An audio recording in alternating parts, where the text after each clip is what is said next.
yersiz gece, dışsız yatam. Pencerenden senin sesin eşitilir.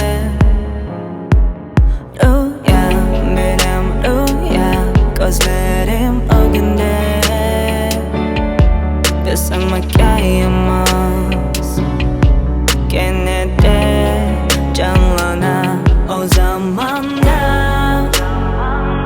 Bütün dünya bizim için kenleşir. Şimdi sen o gün yeter.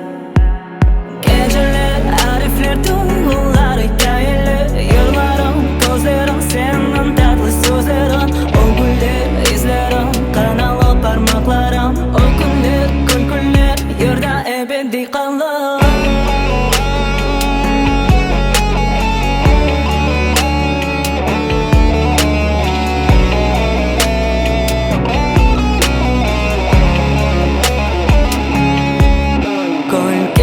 Senin gölgen ona dampa.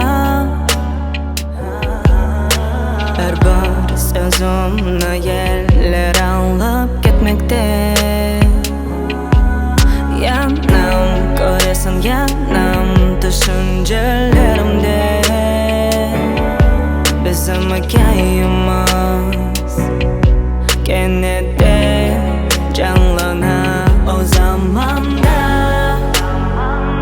Bütün dünya bizim için kenleşir. Şimdi sen o gün yeter.